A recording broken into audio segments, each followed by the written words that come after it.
Hello, my name is Vaikuntan Rajaratnam. I'm a consultant hand surgeon working in the National Health Service in the United Kingdom.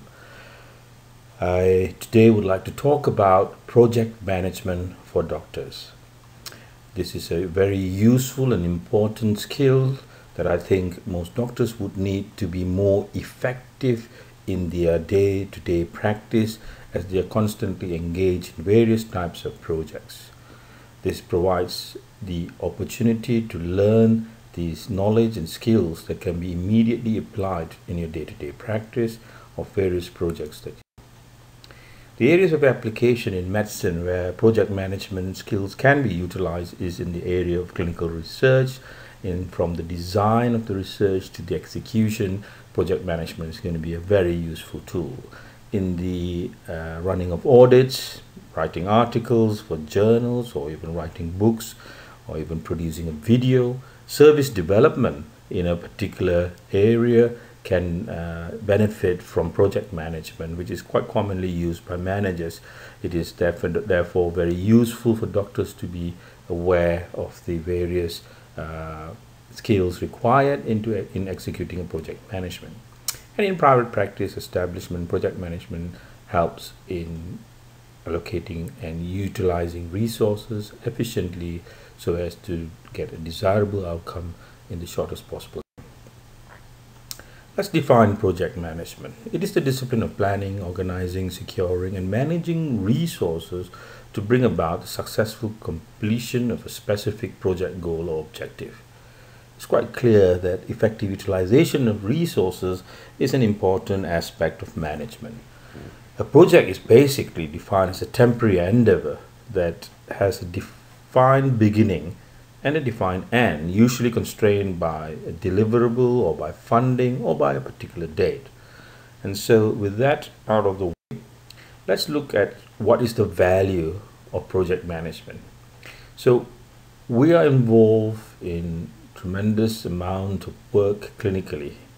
How do we work effectively so as to use our resources effectively to get our deliverables? We do that by initiating a project, which is the process of formulating what it is that you want to do, be it an audit or a research project. That is the contract that you would sign with yourself, your team members, or your supervisors, or your juniors. Then comes the stage of planning.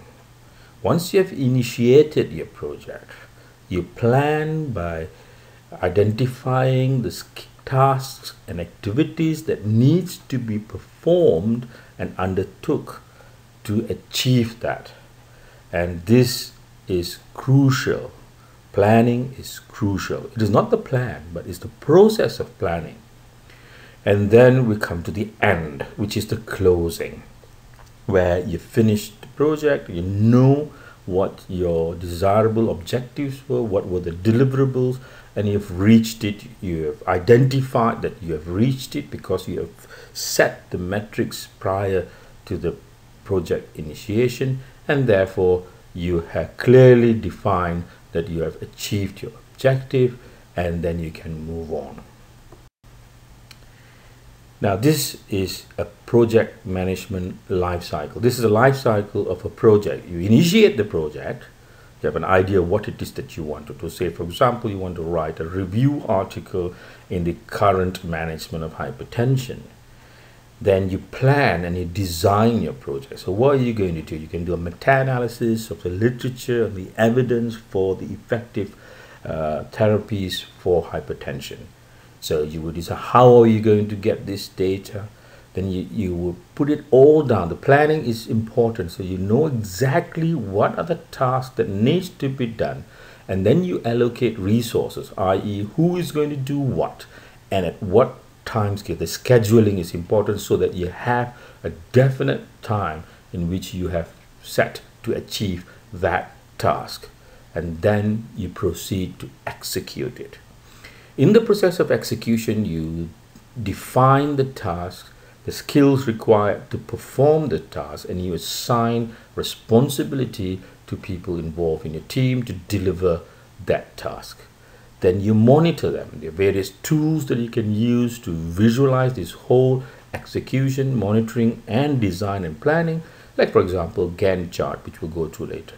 The monitoring is important so that you are able to see the progress of your project and the things that needs to be modified, or you need to change the scope of your project as a result of certain things that has happened. Once you have defined the goals and objectives and the deliverables, then you know that you have finished the project.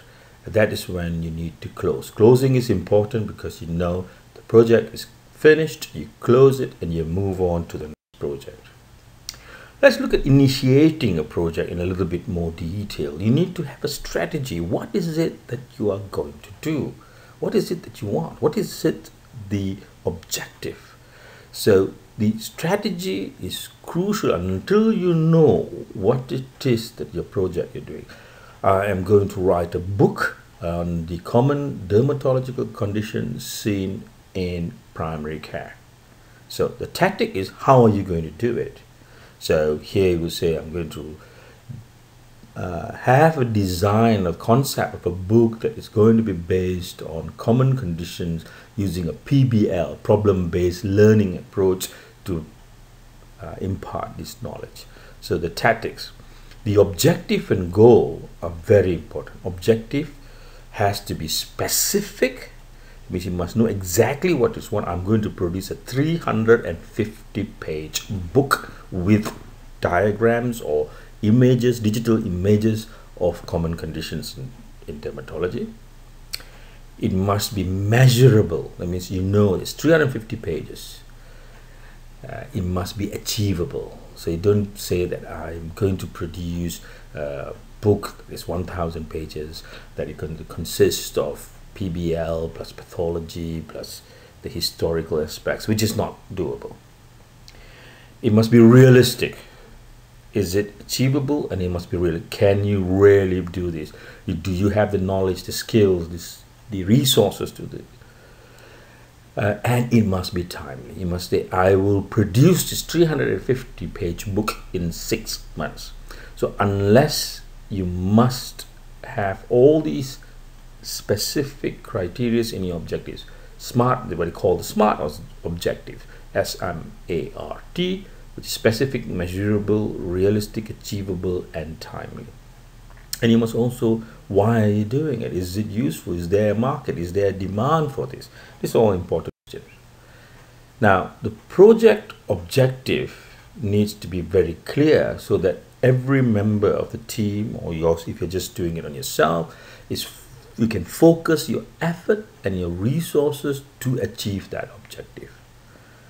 And once you clearly accept the objective, you have penned it down and structured it, it is important to inform and communicate this objective to all stakeholders, i.e. those who are involved in the team, those who have assigned you to do this project, and those who are going to fund this, so that they have ownership of the project. That is crucial, because people who are involved in the project, whether directly or indirectly, need to have ownership. And the pre-execution discussions bring about this ownership, because you'll be surprised at how the input from the rest of the team can alter the objective and goals of your particular project. Get the consensus, assign responsibilities, targets, so that they all agree. The consensus makes sure that they have buy-in and ownership of the whole project so that they will deliver. Planning is crucial. Remember, it's not the plan, but the planning. In the planning of your project, once you have decided on what your objectives are, what is the initiating the project, then you need to look at all the tasks and activities that needs to be performed to achieve that objective. The critical task identification and allocation of resources, i.e. personnel and materials and funds, and then scheduling it. When does it begin? When does it end? And then you monitor it by the progress by charting it through tools like a Gantt chart. And it's important to communicate the progress to all team members so people realize that the project is moving and it's not dead. Gantt chart is a very popular tool that's used for project management. Basically, it consists of a bar chart that illustrates a project schedule. It has a start and finish date on various aspects of the project, which is what we call a work breakdown structure. That is, it has certain elements that are terminal and summary. And the work breakdown structure is crucial for a successful project. Here's an example of a Gantt chart.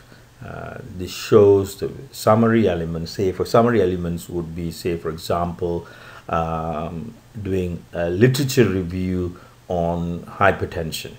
So the activities, the summary, this is a summary element. The activities that would include would be to develop the search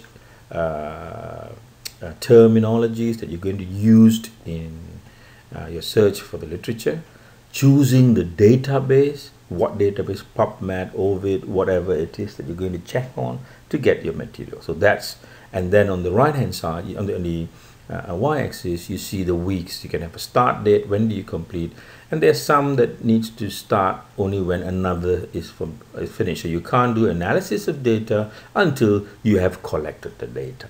So it gives some realistic and achievable targets for each of these activities. So you track your progress of your task and activities by using a Gantt chart, and gives very good visibilities.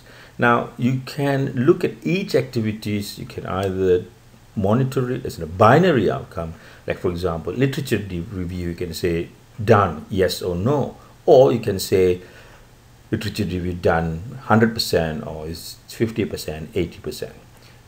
Sometimes it's better to have a binary outcome. It's much easier than to start to work out in terms of percentage. Scope management is when you, as you're executing your plan, you may find changes when the scope of the project can change. You suddenly find that the literature review has shown too large a data, or there's not enough data on a particular topic, and you may need to then change the scope of your project. Right, let's look at the work breakdown structure. Now this is crucial. This is the critical activities and tasks that need to be performed to achieve the objective of your project. Now here is an example for research. Now step 1 is the formulation of your research question. This may not take long, but then to form your null hypothesis, if that's what you're going to use as your research question, needs to be formulated here. Step 2 will be getting the background information in the literature search. So you can put all this down on an Excel spreadsheet, give it time, start date, end dates, assign people or yourself resources that you're going to do, and each step can have a sub-step, okay? And then once that is done, you can then plot that as a bar chart, and that comes out as a visual scale for you to know the progress of your project. Here's an example of a project that we are involved in. We're doing a book in 100 cases in hand surgery. We have the work breakdown structure on the left, concept development, content structure, collation of cases, assigning cases to authors, develop content for each case, review and finalize, and publisher engagement. There's always sometimes overlap. You can see the start date, end date, progress, assign the people who are in charge of it, and some details on what needs to be. Now as the project goes along, you need to have a balance. The 4 quadrants that is needed is to look at the scope. Has the scope changed? If there's a change, you need to then alter the various tasks and activities. Looking at the quality of your project. Is your raw data quality reliable? Is the quality low? You got to accept certain things and the limitations. Look at time. Are people behind schedule, or are you behind schedule? What can you do? You need to then change your timing and scheduling. And the cost. Sometimes, most of the time in project cost, there may be a cost overrun. Cost here can be in terms of time, can be in terms of resources, or just pure money. And finally, you need to close. You need to acknowledge everything in the project has been delivered. And if you have clear project statements in the initiation, you know exactly what are the tasks involved, what are the deliverables which are specific, measurable, achievable, realistic, and timely. And then you deliver your project. That is, your delivery can be the handing in of a manuscript to the publishers or submitting your research project to the journal for publication. And then you move on to the next project. Thank you. I hope this